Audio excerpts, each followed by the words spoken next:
Hey everybody, Adam Ant here. I recently released Angel Island Core 3, which is the 2004 through 2017 version of Angel Island. It's the one that was quite popular. It was really, at the time, it was really a PvP shard. And I wanted to give you go over some of the features. Today I just wanted to show you a little Easter egg that is inside of Angel Island 2017. So there is an interpreter called a Z machine, and this was created back in 1979 by a couple of guys, and it was picked up by Infocom, who I think was owned by Activision or picked up by Activision a bit later on. But the Z machine is a bytecode interpreter designed for what at the time they were calling multi-user dungeons, or MUDs. And these MUDs were text-based adventures, and they were huge at the time. This is before Ultima Online and all your graphical games. And I was a big fan of them, and so I wanted to incorporate the Z machine technology into Ultima so that you could effectively have a game within a game. And so let's just see what that looks like. The Z machine plays what are called story files. So essentially you have a Lisp, the language Lisp, a Lisp-like language, and you write a story, and then you use a special compiler that compiles it down into a story file. And so I've modified Angel Island to be able to load these story files on demand, and then the NPC will interact with the player, and you can go through the entire storyline. Okay, so let's just see what it looks like. So Broderick here is our storyteller, and so I'm gonna say Broderick game. Okay, so Broderick, this is not the Z machine hasn't started yet. This is just Broderick telling me he knows how to play Zork, Toy Shop, Dungeon, the Undiscovered Underground, and Adventure. Now these were all huge back in the time. The ones that I'm most familiar with are Zork, which was my favorite, and then Adventure. So he can play all these with the player. So let's just tell him Zork.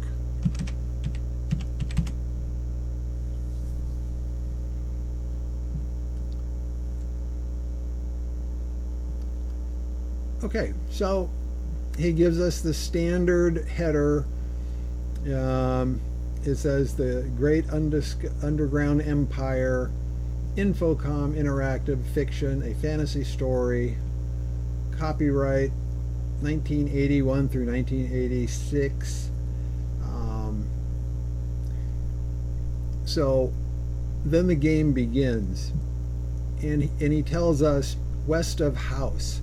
Now, what the implementation does is the player now interacts with these hints. West of house, you are standing in an open field west of a white house with a boarded up front door. There is a small mailbox there.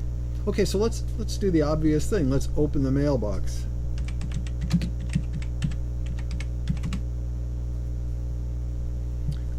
Opening the mailbox, a small mailbox reveals a leaflet. Okay.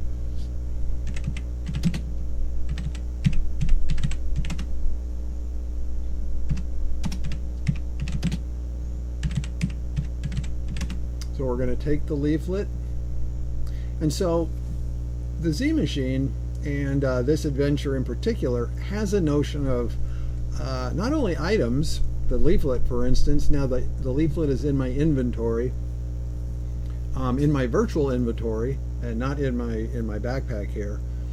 And it also has a notion of mobiles. You'll fight things as you'll get swords and lanterns and be able to light a dark room and then, fight the troll or whatever. So all of those things are supported with the Z machine. Okay, so let's read the leaflet, see what it says.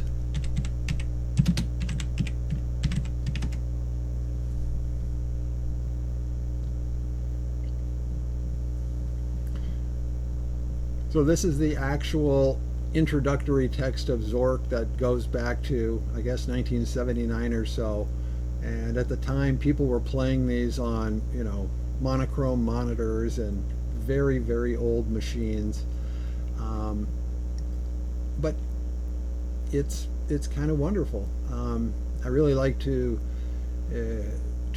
bring it back, and then if you think about it, there are some very real possibilities to make extensive use of this within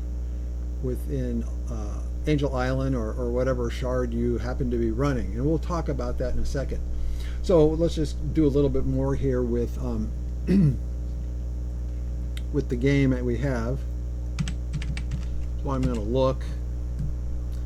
You are standing in an open field west of a white house with a boarded front door.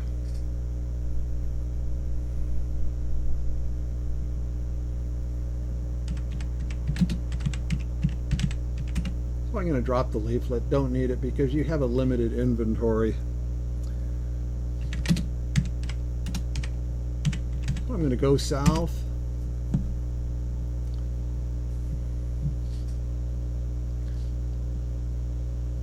You are facing the south side of a white house. There is no door here, and all the windows are boarded.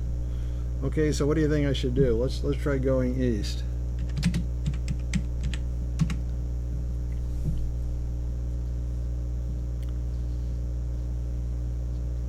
And so you go on. So it's a lot of fun, and it's a game within a game now, right? So the vision I had was twofold. One, to integrate the Z machine and story files into Angel Island. But additionally, since you can write your own story files and compile them and add them, and this engine is already here, it will play them. The idea was to attach story files to not just the storyteller, but many other NPCs or all NPCs, and you could basically swap out their very simple dialogue that they understand today, like buy or sell or bank, things of this nature, with a rich textual adventure, or simple, depending. I mean, your banker you may not want to have a big dialogue with your banker, but certain keywords could load up certain story files, and you could, if you had the time to build all these story files, you could provide a really rich, dynamic experience for your player base. Okay, so that's really the big chunks of it. So in '79, these two engineers built the Z machine. Actually, Z actually stands for Zork. They were wanting a text adventure, and they wanted a bytecode interpreter to play this adventure. So they wrote a compiler, compiled it into Z code, which is a bytecode, and the Z machine is the interpreter. And then they didn't stop there. Other engineers or other interested enthusiasts started writing other textual adventures, and some of them were named here. Adventure is one of them. Toy Shop is another one. I mean, there's just a bunch. So you can use these canned ones for fun, but if you want to get serious, you're going to want to start writing your own story files and attaching them to things like your town crier, your provisioner, brigands that people encounter in the wild, and you can really enhance the player experience. So it's not just a bunch of static canned dialogue. And one implementation detail here, which is important to note, the context that you are in right now, your place in this adventure, is saved on your mobile. So every mobile has a context for the game or games they are playing, and they're saved and restored with your mobile. So you can come back at any time and resume your adventure. So you have to log out for dinner, and when you come back on, you're still in the behind the house, and there's a small window with a lighted, so all your context is preserved. The other implementation note is that each conversation for each mobile is launched in its own thread. So you could have 100 players out here all involved in these adventures, and it would have next to zero impact on the overall server. Processing the bytecodes is trivial, and it's often its own thread anyway, so it's not consuming any, and it's a low priority thread, so they're not really competing with the game at large. And then one final note about the implementation that I'm using. The guy's name that wrote this Z machine, or rewrote it in C# is Jesse McGrew. He did a fantastic job of implementing the Z machine, and if you Google him up, you can find he's got a 64-bit version. I'm running here in 32-bit mode because that's the implementation of the Z machine I'm using, but he has a 64-bit mode, and the compilers and a description of the language and all that. But the thing that he did that I thought was really cool was that he actually doesn't directly interpret, his Z machine doesn't directly interpret the bytecodes. He further just in time compiles them into Microsoft's MSIL, which is their intermediate language.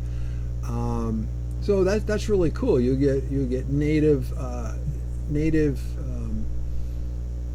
compatibility with the environment, and it's really quite efficient. Okay, so that's really it. That's the Easter egg that you can find, and I hope somebody takes it and goes out there and plugs it into other NPCs and gives them interesting stories and personalities and takes it to the next level. Okay, that's it. Bye.